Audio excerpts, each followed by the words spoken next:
Hello guys, it's Commander Hawk here with I guess Star Wars lore video, more of kind of a opinion Star Wars video.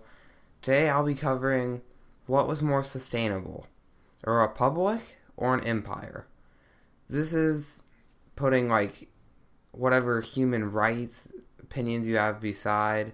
This is just whatever could keep up the best, not population happiness or anything like that. And I'm not saying which government would be better, just whatever could sustain itself.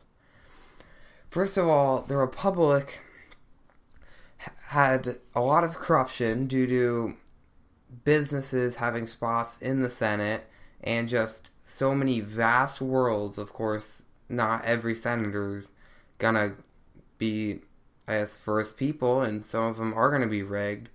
And then, when you have such a vast array of planets, you've got a lot of rich planets, medium, and you got poor planets. And the rich and the poor planets are not going to agree. And when you have so much of this disagreement and a lot of corruption, it leads to very high tensions and, quite honestly, like assassinations attempts we saw in Star Wars The Clone Wars, stuff like that to try and sway the vote, which just does not sustain well. A republic is more, I guess, sustainable by the fact that you don't have to control by military force as much so, as revolts would be rarer, and you don't need to keep conquering to keep giving the economy a boost, and military budget would go down. So from the economy and just control standpoint, the republic wins this point, I guess. I don't know. I'm not really keeping track of points. But from the corruption, I'm going to give it to the Empire. I'll get more into their kind of corruption in a bit.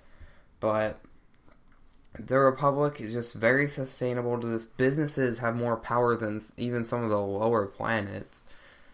And it's just very, very easily to sway votes due to money, assassinations. That just makes it very unstable. And then they're not very hesitant to give the Supreme Chancellor these emergency powers that make it not so much a republic. Anyway, that's my thoughts on the Republic. I'm gonna get into the Empire. The Empire, while it did have a Senate at first, it really didn't mean much, and the Emperor was the head. He made the decision in the end.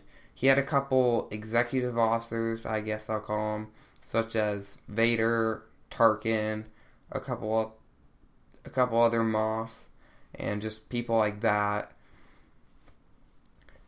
kind of helped make the decisions, but ultimately it was Sidious in the end, which leads to, I guess, less corruption because ultimately one man makes a decision.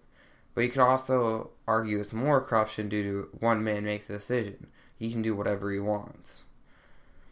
But secondly, while control over its own people is kind of iffy due to, while they do have to have supreme military power, and they did have supreme military power, it's just going to start running low, which we kind of saw, and they just need to keep up wars and conquests as modern day empires, I guess empires that have shown, not modern day, but past empires on Earth have shown us, like Roman Empire had to keep up wars to keep expanding and getting more into their economy, and that's what they'd have to do.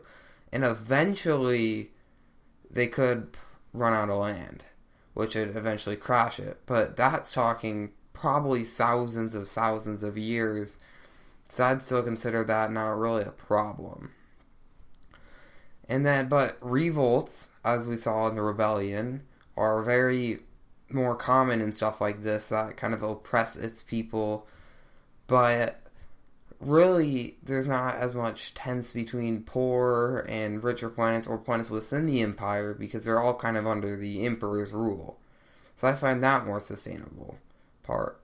It's kind of an iffy on control about the economy. And the economy is also kind of an iffy because if they are finding places to plunder and loot, the Empire will do better.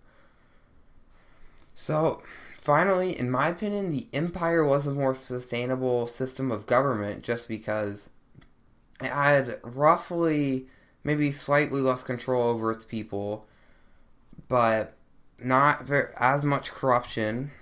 One man makes all the decisions, and I don't think it could fall as easily as the Republic did, but obviously it did fall due to a mass just wipeout of all the leaders and the Death Star and a lot of resources. And then that led to the agreement. And then that kind of leads up into the First Order and stuff like that. So I'm going to stop there.